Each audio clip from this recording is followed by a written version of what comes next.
la ponencia de hoy. Hoy vamos a tratar un tema bastante interesante también. Creo que de todos los temas que me ha tocado, buenos días, Bielsa, buenos días, eh, hacer la ponencia, este es uno de los más importantes. No es que los otros no lo sean, sino que este está estrechamente vinculado con la labor que desempeñamos nosotros como docentes, que es el educar. Así que ese es el tema exactamente que vamos a compartir hoy. Voy a empezar a compartir mm, la pantalla. Ok.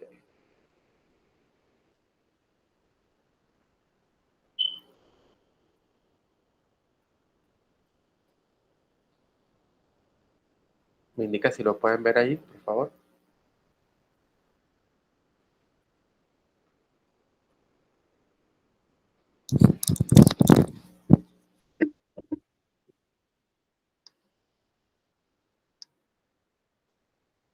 Intentar una vez más.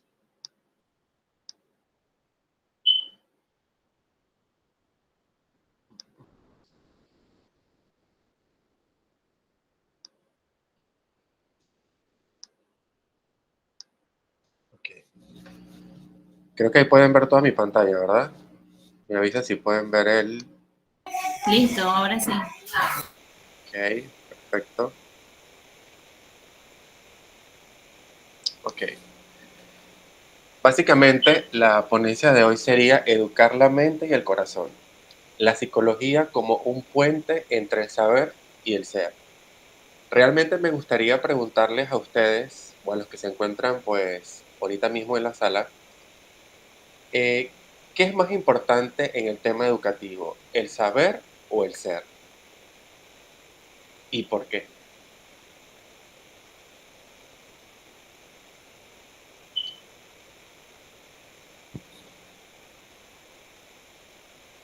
A ver si alguien nos puede hacer algún aporte. ¿Qué es lo más importante en el tema educativo a la hora de enseñar? ¿El saber o el ser? Creo que si la memoria no me falla, dentro de los estatutos que se ponen en los salones de clases que hablan de Meduca, se habla mucho sobre el tema del saber y también del ser. Entonces me gustaría saber para ustedes, o aquellos que se dedican tanto a la docencia como los que están incursionando, si en caso tal hay algunos que estén incursionando, ¿qué sería más importante para ustedes? ¿Si el saber o el ser?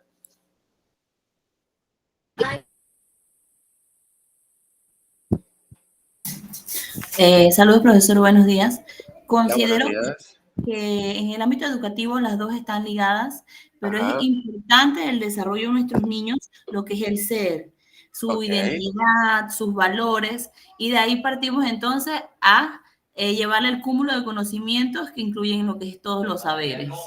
ok. Muchísimas gracias, Anaís.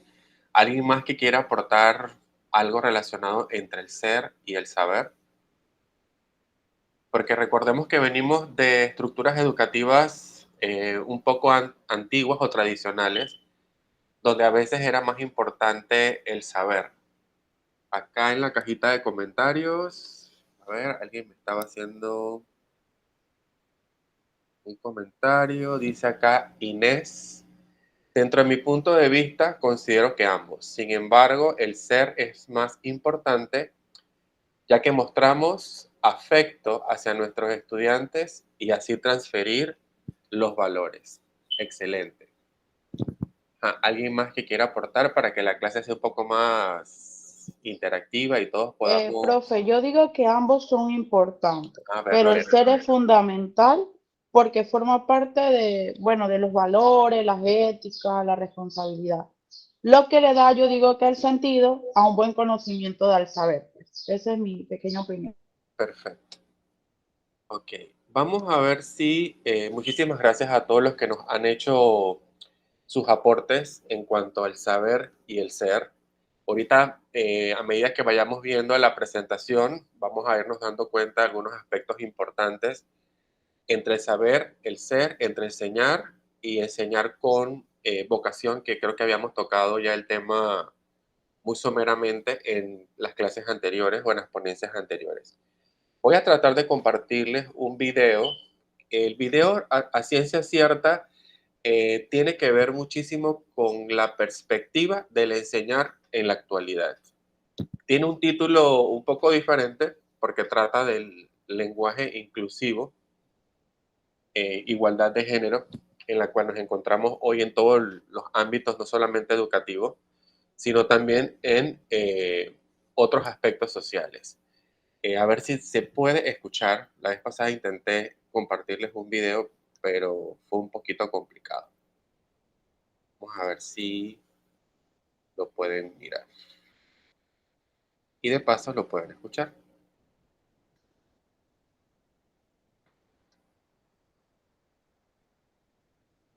¿Menos exámenes? Ok, ¿se escucha? ¿Menos exámenes? ¿Más fáciles? A ver, Escucha, profesor. Sí se escucha, profesor. perfecto. ¿Menos exámenes? ¿Más fáciles? Y asignaturas, digamos, blanditas. Soft, light, woke. Por ejemplo, matemáticas socioemocionales con perspectiva de género. Sí, se ríen, pero luego hay que estudiar esto, ¿no?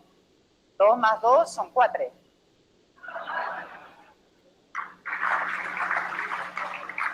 Y con esto vamos a competir con los chinos, con los coreanos y con cualquiera. Flotamos en la era de la mediocridad. No es que el mérito se desprecie, es que se combate con la hazaña del cruzado. Eso es nuevo. Nunca se había politizado la ignorancia como ahora. Nunca se había hecho de la mediocridad y hasta del muera la inteligencia una consigna moral. Esto no es tanto una guerra cultural como una guerra contra la cultura. Lo que algunos están promoviendo es un auténtico apocalipsis cognitivo. Creen que cuanto más ignorante sea la gente, más les va a votar a ellos. Y probablemente tengan razón, claro, pero ¿a qué precio? La ignorancia es el combustible del populismo y el populismo es incompatible con el progreso. Nada sirve más a un joven que el estudio, el esfuerzo, el conocimiento y los libros. Y nada paraliza más que el victimismo y la ficción de los derechos infinitos. El populismo es pan para hoy y hambre para mañana. A los jóvenes hay que dirigirse como adultos, es decir, respetando su inteligencia, diciéndoles la verdad. Y la primera verdad, la más difícil pero conmovedora de las verdades, es que su destino está en sus manos. No en las de ningún político, ni de derechas ni de izquierdas, tampoco en las del Estado, en las suyas. Solo hay una cosa más perjudicial para el pleno desarrollo de un joven que el papá Estado. El Estado mami. O peor todavía, el Estado mimo. El Estado de los mimos y cuidados integrales que prometen los populistas como si el dinero público cayera del cielo. Spoiler, no cae. El Estado no es un manantial de recursos infinitos ni debe serlo. No se acaba con la desigualdad igualando a todos por lo bajo. Y no se lucha contra la pobreza destruyendo la riqueza. Al revés, exactamente al revés. ¿Menos exámenes? Ok. Creo que el video habla un poquito más acerca del tema de las ideologías políticas, pero rescatando el tema de las ideologías políticas o dejando de lado, más que todo, el tema de las ideologías políticas, me gustaría muchísimo que rescatáramos la parte de cómo plantea el tema de la educación. Ella habla de que estamos en un apocalipsis educativo y en una era de la mediocridad en términos educativos, donde todo se tiene que dar mucho más fácil al estudiante, donde todo se tiene que dar mucho más sencillo al estudiante. Creo que rescata muchísimo lo que sucede actualmente en los entornos educativos nuestros, por no decir en la mayoría de ellos. ¿Qué piensan ustedes acerca del video y acerca de lo que mencionó? Ella es Cayetana de Álvarez, ella es española, es periodista, es historiadora, bueno, y tiene una vasta experiencia en el área política. Por tal razón, pues aborda con bastante propiedad el tema político. Entonces me gustaría saber qué percepción o qué piensan ustedes acerca de lo que ella está planteando. ¿Realmente vivimos eso en nuestros entornos educativos? ¿Piensan que la educación ha tenido como que bajar un poco su intensidad o bajar un poco las exigencias para que los estudiantes puedan, entre comillas, aprender o puedan tener acceso al saber? ¿Qué me dicen de sus experiencias? Aquellos que pues se dedican a la docencia o los que todavía aún no o están empezando a incursionar, ¿cuál es su opinión al respecto?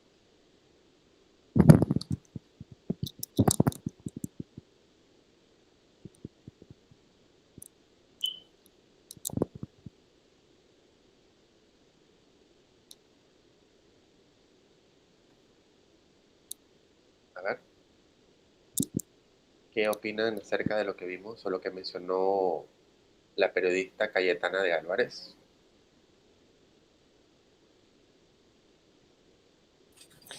Yo considero que tiene razón. A ver, ¿por qué piensas que tiene razón, Daisy?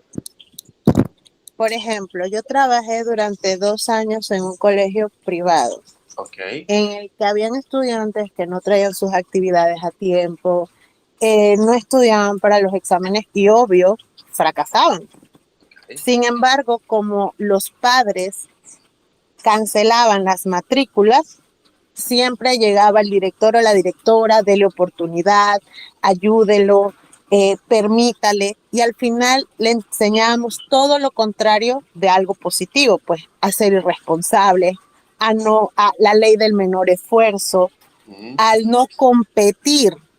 Entonces yo siento que la exigencia desafía al estudiante, generándole mejores competencias para el día de mañana. Sin embargo, nuestra educación no se está esforzando en transmitirles a los estudiantes. Yo recuerdo cuando era estudiante de colegio, un profesor no llevas la tarea y lo siento por usted. Hoy día no, hoy día le damos hasta 3, 4 días de oportunidad. Le evaluamos la puntualidad para que, bueno, le descartamos esos 5 puntos, pero eso no es suficiente. Hacemos que prácticamente le damos el material en la mano y no hay investigación, no hay un reto como tal donde el estudiante diga, tengo que hacerlo. Y el sistema educativo cada vez está más permisivo. ¿Y por qué piensan Sin ustedes que pasa contar la eso? política. ¿Ah? ¿Y por qué piensan ustedes que ha ocurrido eso? Porque ahorita vamos contigo, Danaí, sé que tienes la manito levantada, y ahorita te doy la oportunidad. ¿Por qué ustedes creen que ha sucedido eso actualmente? ¿Por qué estamos más permisivos? ¿Por qué se siente que antes se aprendía más, a pesar de que el saber era más repetitivo, a saber de que todo estaba enfocado en lo académico, 100%, en el rendimiento del estudiante? ¿Por qué ha variado tanto o por qué ha cambiado el tema de las exigencias educativas, el tema del aprendizaje? Porque realmente, como usted lo acaba de mencionar, Daisy, yo antes no le llevaba la tarea a mi maestra y la maestra literalmente me penalizaba en términos de notas y demás. Y en mi casa llegaba y mis papás me penalizaban igual. Sin embargo, hoy usted va a clases, le pide Hola Soledad, buenos días. Usted le pide la asignación a un estudiante y simplemente le dice se me quedó. O tenía que traer una documentación, no la traje. Y entonces me pregunto yo, ¿qué ha sucedido? ¿Dónde se ha roto el eslabón? A ver, Danaís, te escuchamos. Buen día, profesor y compañeros. Actualmente 17 años de servicio como docente. Qué privilegio, ¿eh? Inicié, creo que iba para 20 años. Y bueno, me llama la atención ver cómo todos los docentes que estamos laborando tenemos un punto en común. En mi escuela, hace una semana hicimos puertas abiertas. Y todos los meses los padres de familia van al centro educativo a ver las calificaciones de sus hijos. Pero no solo eso, hay niños que tienen un mes y no han hecho asignaciones, no han hecho pruebas, y los docentes tenemos que ser permisivos hasta que llegue el padre de familia a ver qué es lo que deben sus hijos.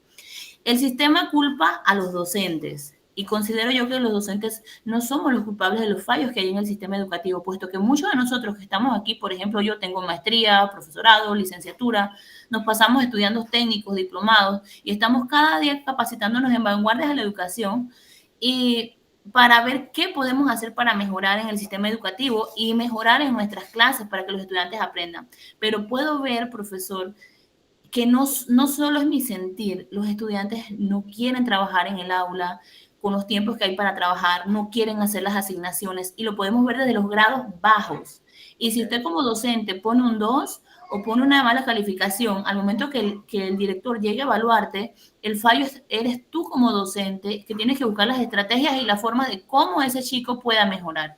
Y no ven que la falla está viniendo también desde el hogar, donde los niños no tienen el apoyo. Y el sistema educativo, considero yo, a nivel mundial, de repente al hablar que la memoria no es indispensable, siento que a veces queremos como también tener como estudiantes mediocres que no piensen más allá, porque estamos permitiéndole que no hagan las tareas, que no sean responsables, que se les da oportunidad a oportunidad. Profesor, en el ámbito real, si usted tiene un trabajo y usted no produce en su trabajo, ¿qué le pasa?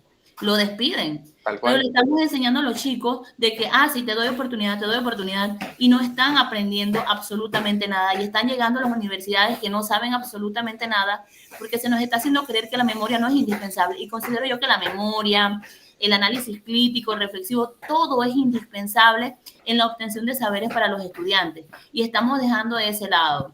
Entonces, tenemos estudiantes en matemática que llegan a quinto y sexto grado que no se saben las tablas de multiplicar. Y cuando los maestros los agarramos en quinto y sexto grado, nos da un dolor de cabeza porque no sabemos cómo introducir esas tablas. Yo este año inicié multiplicaciones, enseñándole lo básico, que es una suma abreviada, cómo se busca, cómo llegar a ese concepto y verlo para que ellos sepan la respuesta no solo de memoria, sino que ellos sepan de una forma tangible cómo llegar, profesor. Y es difícil ahorita mismo en el sistema educativo. Hay muchas falencias en lo que es el área de matemáticas y español. Los chicos no quieren leer la ortografía, la caligrafía, y no es que los docentes no estamos haciendo el trabajo, lo estamos haciendo. Y le enfocamos a ellos que ellos son el futuro de nuestro país, pero tienen que estar capacitados para poder enfrentar esos retos, profesor. Bueno, Danais, me has dado un cúmulo de ideas y de información que podríamos hilar, creo que pasar todo el domingo comentando acerca de los indicadores que me acabas de comentar, y sería imposible poderlos abordar todos. Pero dijiste cosas puntuales de las cuales yo, como en mi rol docente, también veo, percibo que las cosas están iguales casi en todos los entornos. Creo que podríamos sacar un poquito, y creo que no tanto, los colegios privados por el nivel de exigencias que tienen, y obviamente porque allí la gente está pagando por una educación. Evidentemente el estudiante y el papá tienen que obligar al estudiante a que se esfuerce, a que salga adelante. Bueno, el papá responsable. Al papá que tiene dinero y quiere despilfarrarlo y quiere que el hijo pase 2 y 3 años allí, bueno, ya esa es otra cosa. Pero regularmente el que lo hace es porque quiere que su hijo tenga una mejor educación, entre comillas, y salga adelante y haga su mejor esfuerzo, ¿verdad? Pero en el caso de nosotros que somos entidades públicas o brindamos servicios públicos en escuelas o centros educativos públicos, la realidad creo que no es diferente de ninguno de nosotros. ¿Con qué desafíos me encuentro yo incluso en mi salón de clases? Que los estudiantes no piensan. O sea, eso que usted acaba de decir, el desarrollo del pensamiento crítico, el estudiante no lo tiene.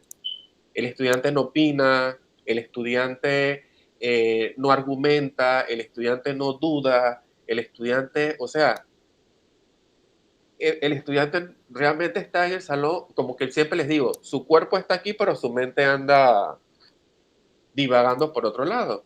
Entonces, si todos hemos hecho nuestro mejor esfuerzo como docentes, sé que no somos perfectos, como académicos, como profesionales, pues no somos perfectos, pero tratamos siempre de estar en mejora continua, como usted lo menciona, tomando cursos, capacitaciones. Mira las herramientas que acaba de mencionar el profesor anterior, que ahorita la IA está, o sea, en todos lados con el tema de la inteligencia artificial. Entonces, sin embargo, siento que, ¿será que es que nosotros, los docentes, no hemos hecho nuestro trabajo como deberíamos ser? ¿O los papás no han hecho su trabajo como debería ser y nos los han endilgado a nosotros, los docentes, para que nosotros terminemos probablemente o nos encargue, o han agarrado, como dicen mis colegas, agarrado las escuelas como de guarderías. Como que además el docente no solamente lo tenga que preparar en temas de los saberes, sino que también el docente tenga que instruirlo en otras cosas que realmente deberían haber venido de casa. Y otro punto importante que mencionó usted, Anaís, es el hecho de que ahorita mismo no hemos tomado en cuenta lo que sucedió hace un par de años atrás, y fue el tema de la pandemia. O sea, ahorita mismo hay niños de tercer grado que no saben leer porque esos niños vienen de un kinder y un prekinder donde nunca aprendieron motricidad, donde nunca aprendieron a recortar, nunca aprendieron a escribir ni a leer. Y así pasa en términos de la escuela. El que estuvo en el colegio y pasó pandemia, crearon esas lagunas y el que estaba en la universidad para ser profesional también se le creó esa laguna porque todo se hizo virtual. Entonces, lo que pasa es que ya esos baches no los vamos a poder llenar. Ya esos baches quedaron allí. Ya lo que sucedió, sucedió. Entonces, ahorita mismo estamos en el desafío de lidiar con esos baches, porque el profesional que se gradúa en tiempos de pandemia va a llegar a ser profesional con una falencia. El estudiante de colegio que se graduaba de sexto año va a llegar al colegio, a la universidad, con esas falencias. Y el de escuela, bueno, aquí en la cajita de comentarios me acaban de comentar algunos que no saben ni leer ni escribir. Yo estoy en la misma situación. Entonces, entiéndase también que yo enseño inglés, yo no enseño español. Y existe una máxima en el tema de los idiomas, que es que si el estudiante no domina su lengua materna, no puede aprender ningún otro idioma. Y yo estoy a veces en un salón de clases donde hay estudiantes que no saben leer ni escribir en español. Imagínese usted ahora en inglés. Entonces, sí, Anaís, completamente, no saben leer ni escribir. Entonces me pregunto yo, ¿en qué momento hemos perdido nosotros el rumbo? ¿O qué ha sucedido? Porque yo me pregunto, antes éramos más exigentes, Danaís hablaba del tema de la memoria, de la repetición, ahora hemos sido un poco más flexibles porque, bueno, estamos con el tema de las competencias, de las inteligencias múltiples, pero sin embargo, ¿qué ha sucedido? O sea, ¿en qué momento hemos perdido el eslabón de que la educación la gente que se prepara y que se profesionaliza no es la misma de años atrás? Los estudiantes no tienen la misma percepción que la de nosotros. Me pregunto yo si tendrá mucho que ver el tema de las redes sociales, el tema del internet, el exceso de información. Danaís mencionó el tema de la ley del menor esfuerzo. Para mí eso es lo que los estudiantes están hoy. O sea, hacerlo todo lo más fácil posible. Y me pongo a pensar, porque son tantas cosas que tendríamos que evaluar nosotros como docentes, es sobre el hecho de la inteligencia artificial. Si antes ya en el Internet lo hacían todo fácil, ahora imagínense en inteligencia artificial, ¿cómo van a aprender nuestros estudiantes? No quiero satanizarla porque realmente es una muy buena herramienta para todos, docentes y estudiantes. Pero ¿qué va a aprender el estudiante en dado caso? ¿Cómo vamos a lograr que tenga el estudiante aprendizajes significativos? Entonces, ¿en qué momento la educación dejó de ser... a ver, Daisy, ¿qué querías comentar? ¿Que has levantado la mano? Deme un segundo. Lo que sucede también con la inteligencia artificial es cierto, nos lo pone todo allí. La información está a la mano, A un clic. a un clic. Sin embargo, antes de la inteligencia artificial, también en Google estaba todo a la mano. La información siempre ha estado en la mano. El detalle es cómo lo utilizan. Es cierto que es más fácil que los chicos dicen, yo solo copio y pego, ya, hasta allí. Hay que esforzarnos siento pues, no sin juzgar ni Claro. que nadie saluda, siento que esforzarnos a que el estudiante tenga la información y la analice lo más posible en el aula. Yo he descubierto que dejar un trabajo para casa es igual a tener toda mi libreta llena de fracasos. Porque yo siempre les digo, yo reviso cada trabajo en así, y ya hoy día no trabajo solo en un colegio privado, sino que ya estoy trabajando en un público, y me tomo la tarea, aún así me tenga que esforzar el doble, de cuando les dejo un trabajo a investigar, buscar agarrar frases, ponerla en Google o pedírsela a ChatGPT para ver si pues ellos solo copiaron y pegaron. Es que incluso cuando uno los lee, porque sabemos cómo ellos escriben, Exacto. sabemos que no tienen un léxico Amplio. tan exacto, tan amplio, uno se da cuenta de una, ¿no? Y siento que parte para combatir eso es que no solo es hagan la tarea, se la tomo y se la evalúo, sino que antes de entregar le preguntemos, le cuestionemos directamente a ellos para que no le quede de otra de hablar, porque si uno lo deja abierto, por ejemplo, ¿ustedes qué opinan? Ahí nadie va a hablar. Ah, bueno, sí. Sí, No, no habla. confirmo. Yo utilizo un dado, tomo un estudiante al azar y bueno, tira el dado. El número que sale es el número de la pregunta que está en el tablero, por ejemplo. Y así para poder que pues analicen un poco, que si tengo un resultado del 100%, no lo tengo el 100%. Por otra parte, siento que los padres de familia no están haciendo su trabajo. Entonces llegan al salón y culpan al docente. Yo una vez estaba en la fila y la madre, apagar la luz y la madre de familia que estaba atrás mío no sabía que yo era la profesora del estudiante, de su hijo, ¿no? Ok. Y dice, sí, esa profesora de historia, todo es puro análisis, puro análisis. Ese chico no para de leer y no para de leer. Ya me tiene cansada. Yo no sé qué hacer con ese muchacho.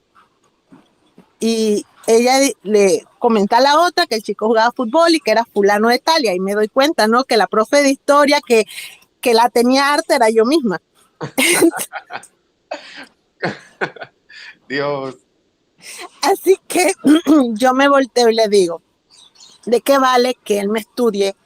Y sí, la memoria es buenísima, como dice la profe, en áreas como matemática, que ahí se necesita, ¿no? En el área de historia se necesita que ellos analicen los sucesos Exacto. para que eso les quede como una experiencia el día de mañana, cuando ellos estén en una situación parecida a ese entorno, sepan solucionar. Entonces, yo le dije, ¿cómo entonces quiere que su hijo aprenda si no lee, si no se educa, si no analiza, si no practica? El niño no va a aprender. Entonces, ¿a qué lo mandamos al colegio? Exactamente, Daisy. No te creas, también en el tema de historia, yo recuerdo cuando me tocó estudiar historia, yo me aprendía las fechas de los acontecimientos importantes. Hoy tú le preguntas a un estudiante cuándo se descubrió América y no lo sabe. ¿Cuál es la separación de Panamá de Colombia? No lo sabe. ¿Cuál es la separación de Colombia, la independencia de Panamá de España? Y no lo sabe. Así que también es importante un poco el tema de memorizar fechas importantes para tener marcos de referencia, además del análisis crítico que podemos hacer de los mismos. Soledad, has levantado la mano. ¿Qué querías comentar? Buenos días, profesor. Buenos días, compañeros. Buenos días. Para aportar un poco con respecto a lo que se está pues dialogando y la enseñanza. Eh, bueno, yo quiero aportar que nosotros como docentes, porque bueno, mis compañeros pues y los profesores anteriores, yo les he dicho que yo soy maestra de alfabetización. Ok. Y créame que también es bien difícil porque cuando usted llega pues al centro donde usted va a esparcir la clase, se encuentra con que un señor no hizo la tarea porque estaba trabajando en el monte, porque muchísimas veces la agricultura, pues, muchísimas veces pues vamos a áreas, ¿cómo le digo? Lejanas, pues, que no son céntricas, son lejos. Y se encuentra con diferentes casos. También se encuentra con chicos que tú le preguntas de que, ¿por qué no terminaste la escuela? No, porque ya trabajaba y me ganaba tanto de dinero y ya por eso la dejé. Entonces yo le digo, bueno, ahora tengo que eh, buscar la estrategia para que ellos terminen pues su estudio primario Exacto. y tengan pues ese interés, más que nada mantenerlos motivados a que ellos mantengan ese interés. en cumplir esa meta. Entonces, nosotros como docentes, pues siempre tenemos que estar trabajando en ese rol, en ese amor, en esa pasión por esa profesión, eh, para poder lograr que nuestros estudiantes terminen sus estudios, ¿verdad? Así es. También hablamos el tema de unas clases anteriores, tocaron el tema que si podíamos, qué decíamos, qué opinábamos, si teníamos que continuar con los métodos anteriores. Y dijimos casi todos, dijimos que sí, porque sí es cierto, el método, la tecnología nos ayuda a avanzar, pero también a veces como que nos hace retroceder, porque muchas veces los chicos no quieren copiar, Exacto. no quieren copiar. Entonces nosotros tenemos que, eh, ¿cómo le digo? ¿Cómo le explico esa parte? Buscar la forma. Poder pues que ellos usen la tecnología, pero también que no dejen el hábito de copiar y leer la información, Bueno, porque Soledad, muchos no leen, exacto, ahora que muchos no mencionas leen. eso, creo que hay un país, no sé si es Noruega, un país escandinavo, que prohibió, es la palabra correcta, el uso de dispositivos electrónicos dentro de las clases y volvieron al uso de los libros, porque se percataron de que los dispositivos electrónicos y las computadoras lo que hacían era entretener a los estudiantes, no escribían, no leían y obviamente, pues, hablando del tema del pensamiento crítico que tampoco tienen desarrollado nuestros estudiantes, eran más que todo un distractor y eliminaron todos los dispositivos electrónicos y volvieron al uso de los libros, tal y como era antes cuando íbamos a la biblioteca del colegio, para que volviéramos entonces a sumergirnos en el tema de la literatura. Sí, entonces nosotros como docentes tenemos que seguir usando esa estrategia, llevándolos a que ellos sigan utilizando lo que es el abecedario. ¿Para qué? Para que ellos no pierdan esa noción de la literatura y no pierdan la noción de lo que es la gramática allí, pues en ese tema. También mantenerlos recordando porque, como usted dijo, las fechas históricas se olvida, Sí, se olvida. exactamente. Así que ese es mi aporte, profesor. Muchísimas gracias, Soledad. Y definitivamente este sería un tema como para un simposio y un buen congreso por el tema de la educación, porque como mencionaron allí, creo que fue Dayana, si la memoria no me falla, no soy muy bueno para los nombres, habló de que muchas veces se le endilga la responsabilidad a nosotros los docentes. Y realmente nosotros los docentes somos los paganos de que a veces el estudiante no aprenda, pero a veces no nos percatamos de que ya el estudiante ya viene con una formación, ya viene con una educación, entre comillas, de la casa. Entonces nosotros tenemos que lidiar a veces con los malos hábitos y las malas educaciones y las malas conductas de todos esos estudiantes.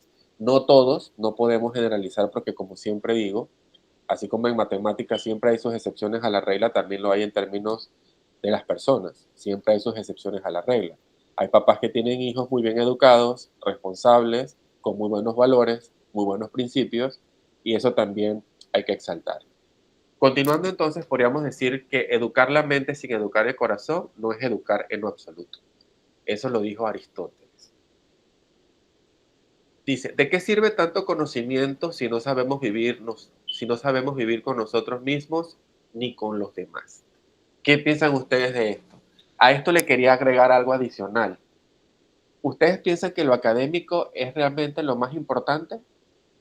La obtención de buenas calificaciones realmente define lo profesional o lo exitosamente profesional que va a ser un estudiante.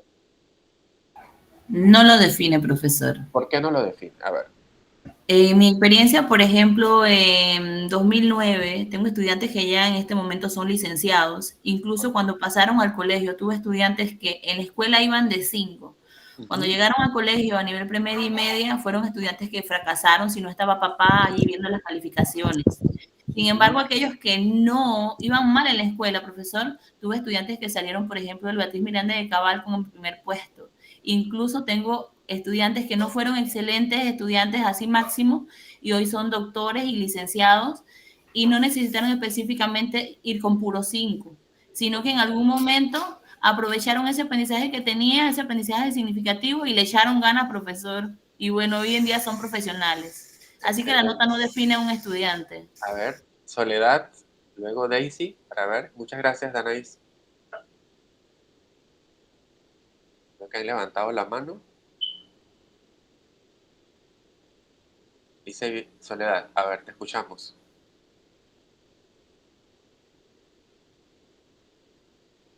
A ver, Soledad o Daisy, que también habían levantado la mano, o alguien más que quiera aportar, pues, para...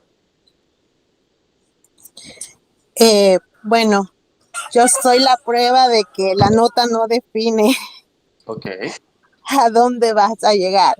Yo no era un buen promedio. Incluso yo creo que varias veces traje 1, 2 o 3 fracasos. ok, Soy sincera. Sin embargo, cuando llegué a la universidad, me gradué entre las 4 mejores de mi licenciatura. Y cuando terminé y empecé en el área de educación, yo también me preguntaba eso, ¿no? La nota te define y yo siento que no, que debemos enfocar al estudiante es a tener un aprendizaje, que la evaluación es solo cómo tú vas a corroborar tu nivel, como si lo lograste o no lo lograste. Y yo siempre se lo digo a los chicos cuando se desilusionan y me dicen, pero profe, salí mal, salí mal. Yo les digo, bueno, entonces mira tu error, mira dónde fallaste, realiméntate y vas a ver que en el siguiente o en el examen final saldrás mejor. Siento que aprenderlos a tolerar el fracaso es gran parte de lo que ayuda cuando ellos salgan del colegio a ser grandes profesionales.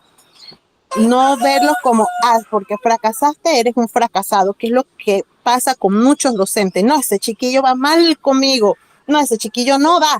Ay, no, si tuviera, fulanito va fatal, pero nunca se sientan con fulanito y hablan con fulanito y le dicen, venga acá, señorito, mira, fallaste en esto, aquello, yo creo que puedes mejorarlo si haces esto, tu fortaleza es aquella. No sé si es porque yo fui ese tipo de estudiante que me identifico muchas veces con ellos ok. y yo le pongo más énfasis al chico que se me está rezagando, ¿no? Y todos, aunque digamos que no llegamos a, no sé cómo hacemos los docentes, pero llegamos a conocerlos a todos. Nunca he sabido, eso es como un don, así como las mamás cuando nacen con sus dones especiales. Bueno, Exacto. los docentes llegamos a saber cómo es cada uno, aun así tengamos ciento y tantos de estudiantes, por lo regular conocemos a la mayoría. Y tomarnos 5 segundos, aunque pensemos que no hace la diferencia, sí lo hace. Yo soy la prueba de ello, siempre digo y adoro a mi consejera de 6º año porque ella todo el tiempo me decía, Daisy, si te esforzaras un poco más, tú serías excelente estudiante. Lo que pasa es que usted no se esfuerza, no quiere. Y tanto fue su énfasis en ella que creo que influyó incluso a que yo fuera docente y además le doy las gracias por los regaños, los esfuerzos y todo aquello. Y creo que si algún día sigo en la docencia, quiero ser igual a esa docente. Pienso que así podemos hacer. Excelente, Daisy. Creo que tú lo has podido explicar mejor. Yo creo que a veces considero también que lo académico no define el éxito profesional de un estudiante. Y me pasó lo mismo porque cuando estuve en el colegio hubo compañeros que no eran tan sobresalientes en términos académicos, eran regulares como les podríamos llamar. Sin embargo, hoy son los más sobresalientes de la promoción de nosotros. Tienen incluso hasta sus propios negocios, sus propias empresas, están realizando buenos trabajos y demás. ¿Y por qué pienso eso? Porque Daisy acaba de mencionar una palabra. Daisy, tienes tu micrófono abierto. Creo que hay... Gracias. Hay un dato importante que Daisy mencionó que es fundamental y es el tema de la frustración. Yo siento que cuando un estudiante está muy acostumbrado a ganar buenas calificaciones buenas calificaciones y se enfrenta a una mala calificación, se frustra. Y creo que allí se queda. Sin embargo, el estudiante regular está acostumbrado a ganar buenas calificaciones, malas calificaciones, calificaciones regulares, y su predisposición a la frustración es totalmente diferente a la que tenga el estudiante que siempre lleva 5 de arriba a abajo. Y eso no solamente pasa a nivel de estudiante, a nivel profesional también. Existimos profesionales que con el tema del fracaso no podemos lidiar porque esa es una herida que traemos de nuestra educación, porque no nos enseñaron a sobreponernos al fracaso, no nos enseñaron a lidiar con el fracaso y a ver el fracaso como una oportunidad para mejorar y para encontrar el éxito. Creo que eso lo leí en un libro donde decía que detrás del fracaso estaba exactamente el éxito, o el éxito era un paso, perdón, el fracaso era un paso al éxito. A ver, Soledad, ¿qué nos querías comentar?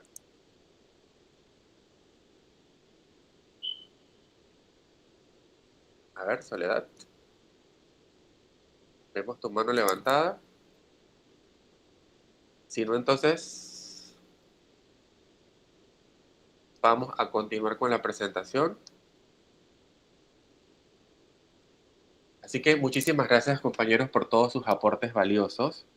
Dice que el planteamiento antes de la educación tradicional habría privilegiado el saber sobre el ser. Antes era más importante tener conocimientos, lo académico, la repetición sobre el ser.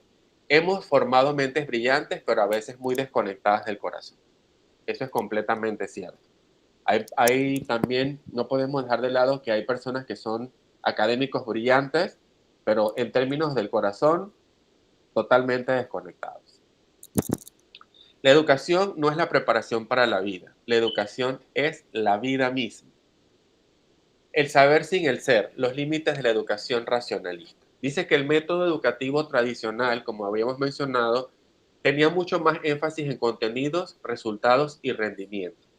¿Cuáles fueron las consecuencias de este método o este modelo? Ansiedad, comparación, desconexión emocional, falta de sentido y pérdida de propósito. Muchas investigaciones lo relacionan todo el anterior con cuando uno está académicamente quemado, como dice, usted se siente profesionalmente como ya, hasta aquí llegué. Incremento de trastornos, incluso incremento de trastornos emocionales en jóvenes. Ahora que hablamos del método educativo tradicional, también existe otra pregunta interesante que me gustaría plantear.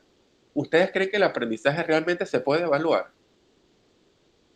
Como docentes, pensamos que el aprendizaje de un estudiante realmente se puede medir con una calificación. O sea, sé que el modelo educativo que tenemos es lo que nos exige, ¿no? Ponderar, evaluar, medir. Pero en términos reales, ¿es la evaluación un método para medir cuánto ha aprendido un estudiante? ¿Qué piensan ustedes?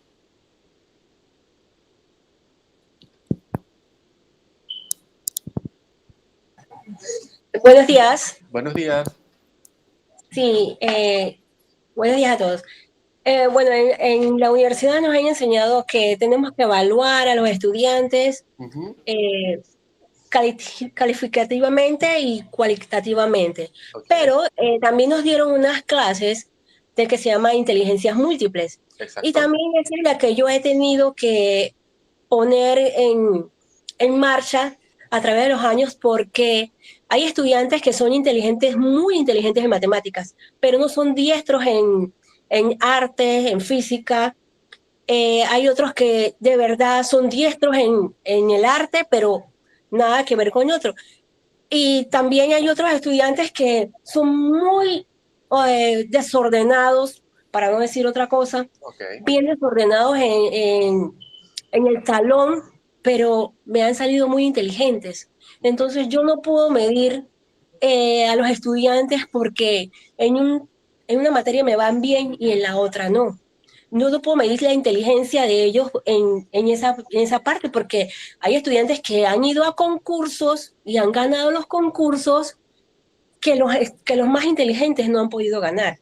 Exacto. O sea, concursos de arte, concursos de tecnología, Y entonces hay estudiantes que me van bien, vamos a poner en otras materias y no han podido salir adelante en esas artes. Pues. Ok, muchísimas gracias, Janet. ¿Alguien más que quiera Claro. aportar? Se puede evaluar o medir el aprendizaje de alguien por una calificación?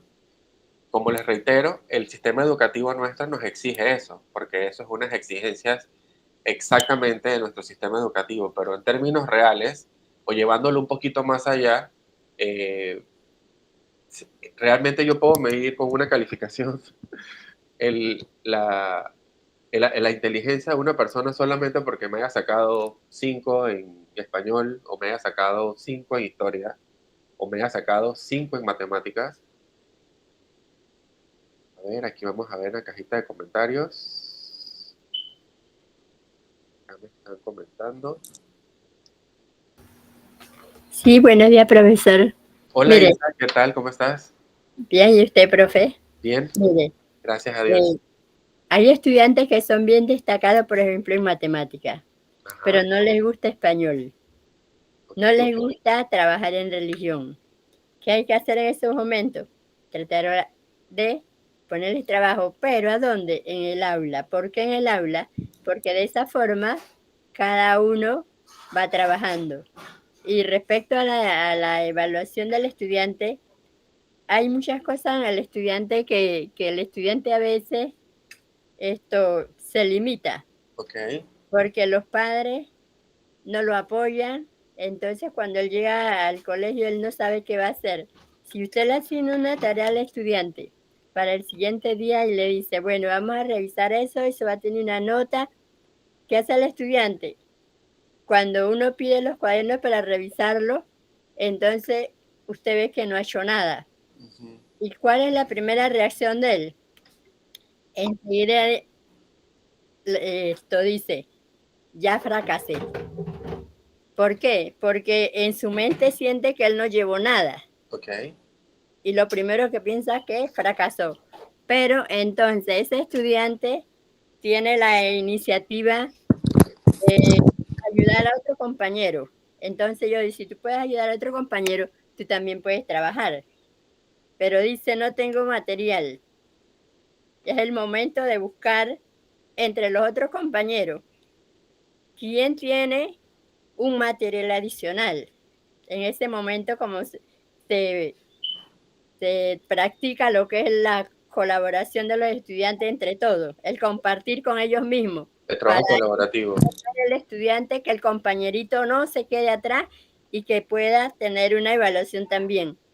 Muchas veces decimos, tienes que tener una nota, pero no le enseñamos al niño el valor de la colaboración entre ellos mismos, Okay. para que ellos vean que eso es muy importante también. Aparte de una nota, es también enseñarle el compartir, el colaborar, hacer cosas que los haga sentirse bien a ellos y también a sus compañeros. Okay. Eso es algo muy importante que siempre he observado en los salones de clase, porque muchos se frustran cuando son estudiantes destacados, que todo es 5, 5 y 5. Pero, profesor, observe una cosa, que ese estudiante, por creerse que es el mejor, muchas veces se le olvidan lo que son los valores. Sí, Y este tiene valores. era irse a lo que decíamos en la cita de que preparamos muy buenos académicos, pero están muy desconectados del corazón. Ajá, exactamente, Tal cual. profesor, así mismo es. Incluso también, no solamente estudiantes, Ajá. también tenemos docentes. También nosotros los educadores, también, profesor. Sí, tenemos docentes que Ajá. también enseñan muy bien, son muy competentes en términos educativos, pero están un poco desconectados del corazón. Y Exactamente, profesionales, no solamente docentes. Hay profesionales, hay médicos, exactamente, sí. arquitectos, ingenieros, todo el mundo, excelentes, excelentes profesionales, pero Ajá, pero desconectados. entonces no tienen, como decimos en buen panameño, el corazón lo tienen vacío. Exactamente. Ajá, porque no hay en ellos humildad, no hay el amor, no hay aquella cooperación que pueda decir, bueno, yo como educador, yo que soy, porque le voy a decir así militarmente como siempre me gusta conversar, he conocido profesores que son muy buenos, Ujú. pero a la hora que usted necesita un apoyo, usted dice, profe, mire, estoy confundida aquí, ¿me puede apoyar? Mira, compañera, ahora mismo no tengo tiempo. Usted sale y usted de entre reojos, usted lo ve con el celular, Ah, chateando, ok. pero no Bueno, está Ilsa, apoyando a nadie, sino hacia él mismo. así es. Y Por son eso cosas que hablábamos del pasan en la tema, vida como Ilsa, usted lo estaba anunciando. así es. Hablábamos de que habían profesionales académicos muy competentes, pero desconectados de corazón. Vamos a ver qué nos tiene que decir Exactamente. Daisy para escuchar también rapidito tu comentario y volver entonces a las diapositivas. A ver, Daisy. Ajá. Gracias, Con profesor. mucho gusto, Ilsa. Gracias Muy por tu aporte. interesante los temas, profesor. Yo a ese no comento porque me gusta escuchar para seguir, ¿cómo se dice? Teniendo ese conocimiento que tienen ustedes. Muchísimas gracias. Igual Gracias, también, profe. usted también nos nutre con sus comentarios. A ver, Daisy, si tenías algo que comentarnos, que habías levantado la mano. O alguien Sí, más. Ajá, a ver, Daisy, rapidito. estábamos hablando sobre si era completamente necesaria la evaluación, ¿no? Así es. Pues yo considero que sí y no, Ajá. porque como siempre lo digo, nosotros vamos a aprender y a veces los chicos es tanto el estrés que le causa la evaluación que y, y, y hemos creado un paradigma difícil de romper, Ujú. porque si usted quiere que un estudiante haga algo, hay que darle una nota. Ah, sí. Ellos no lo hacen por cooperación, como dice La la compañera, motivación, sino como decíamos, la motivación.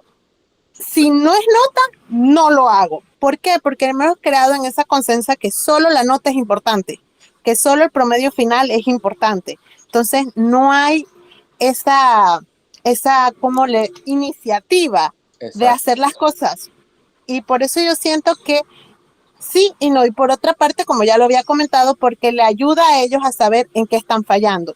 Sin embargo, no siento que debe ser lo Exacto. único importante. Debe haber otras cosas. Eso solamente. Ok, Gracias, profe. Daisy, muchísimas gracias. Así debe ser.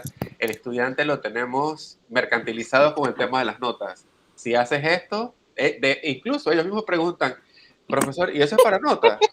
Maestro, esto es para... Hay una nota. Ah, no, si no es nota, como que no le toman sentido o no le toman importancia. Pero es porque nosotros mismos, como docentes y el mismo sistema, nos ha hecho de que todo tiene que circunscribirse a una calificación. Incluso la participación en la clase también es lo mismo. Continuamos entonces, dice que el ser sin el saber es el otro extremo. La emocionalidad o mucha emocionalidad sin reflexión crítica puede ser un poco peligrosa. Necesitamos pensamiento crítico y razonamiento, así como también estructura. Eso es lo que necesitamos que se logre en los estudiantes. Y procurar que los estudiantes desarrollen el pensamiento crítico. Siento que el estudiante hoy no piensa, le da pereza pensar, no argumenta, no duda, no es capaz de emitir una opinión por sí solo si no se basa en otras cosas. Entonces tenemos que procurar como docentes que el estudiante desarrolle antes que todo su pensamiento crítico. Y la psicología, como hablamos Sí, entonces, que es el pero puente, creo que hay un micrófono abierto, por favor si me colaboran. La psicología nos enseña que emoción y cognición no son opuestos, sino más bien están concatenados, están integrados el uno con el otro. Dice, el buen maestro hace que el mal estudiante se convierta en bueno. Considero que no hay ni buenos ni malos. Y el buen estudiante es superior, porque educa no solo la mente, sino también el alma. Decía un filósofo por allí, que no recuerdo su nombre, que cuando uno nace es una tabla rasa del ser humano, no sabe nada, no tiene nada, que la sociedad es la que lo convierte y lo moldea, el entorno. Entonces, no se educa solo con la mente, sino también con el alma. Eso lo dijo Amos Bronson Alcott. Dice aquí la psicología como puente. Ese es el puente que puede integrar mente y corazón. Por eso yo considero que los docentes deberíamos estar capacitados bastante en términos o en asuntos psicológicos para poder comprender el comportamiento de nuestros estudiantes. No solamente en la parte académica, sino que también deberíamos tratar de tener muchísima instrucción en el área psicológica. Por ejemplo, Daniel Goleman nos hablaba de la inteligencia emocional. de la empatía, de los tipos de inteligencia. Carl Rogers y la educación centrada en la persona. Creo que en esto estamos un poco familiarizados porque se ha dicho de que el modelo dice que el estudiante es el que crea su propio conocimiento y el docente es solamente un facilitador. Y Viktor Frankl, el sentido de vida como necesidad humana. Cuando atravesamos momentos difíciles o cuando existe una voluntad o una motivación para lograr algo, entonces lo hacemos. Y a través del sufrimiento también logramos hacer o también logramos tener una fuerza de voluntad para atravesar lo que estemos pasando. ¿Qué prácticas podríamos desarrollar para integrar lo que es la mente y el corazón? Por ejemplo, la terapia mindfulness en el aula, por ejemplo, de respiración, el estar el aquí y el ahora, diálogos filosóficos. Ya poco se hace esto en las aulas. A veces los maestros nos instaban a pensar un poco más sobre las cosas, utilizar la filosofía, que es la madre de todas las ciencias, para instruir y crear el pensamiento crítico y el razonamiento dentro de las aulas de clases. Este también puede ser un ejercicio. Y la educación socioemocional. ¿Cómo educar la mente y el corazón en la práctica? Con autoconocimiento, reconocer las emociones, las creencias y las heridas. Coherencia interna. Lo que enseño debe alinearse con cómo vivo. Y esto aplica para todos, incluso también para nosotros los docentes. Se dice por allí que uno debe de predicar ¿cómo? Con el ejemplo. Es lo que debemos predicar siempre, ¿verdad? Entonces, no es que enseñamos una cosa y actuamos de otra forma. No habla nada mejor de las personas que sus acciones. Usted no cree en nada de lo que una persona le diga, sino mire cómo actúa y cómo trata a los demás. La escucha activa y la validación emocional también es una estrategia para lograr educar mente y corazón en la práctica.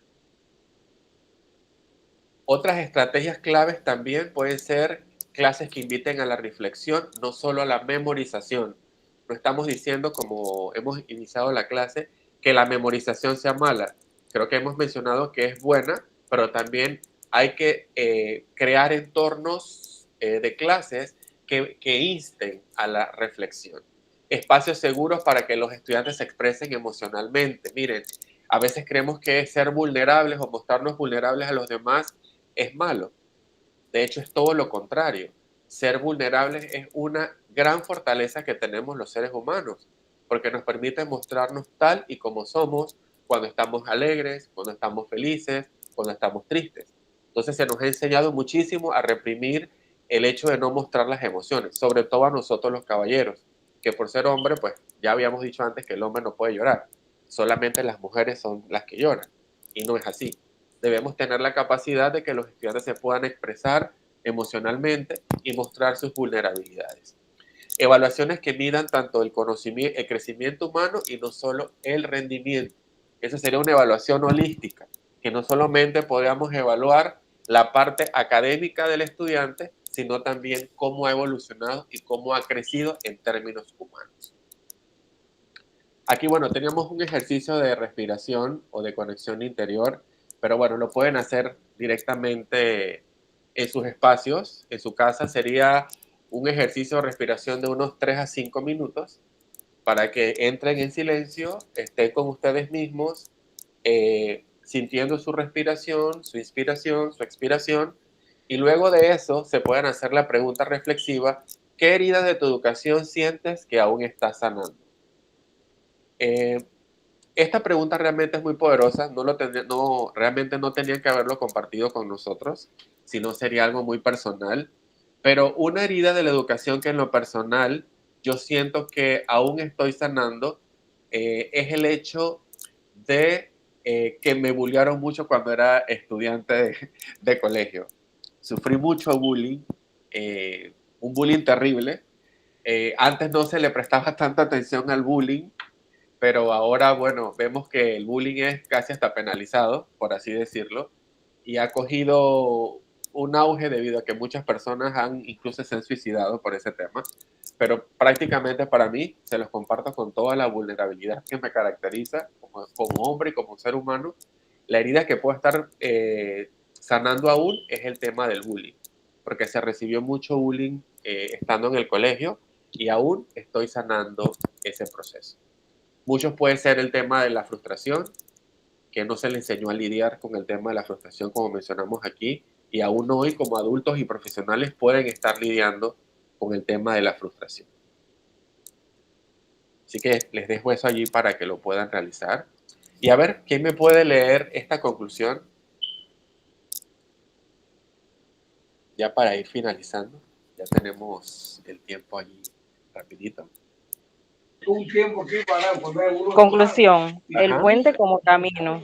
Ok, No se trata de elegir entre mente o corazón, sino de construir puentes. ok. La psicología da herramientas para sanar, comprender y transformar.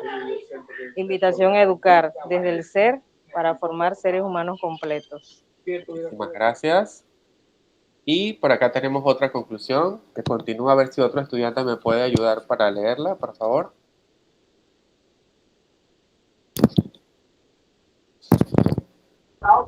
Antes enseñábamos con mano dura y se aprendía a obedecer. Hoy intentamos enseñar con el corazón y estamos aprendiendo a formar seres humanos.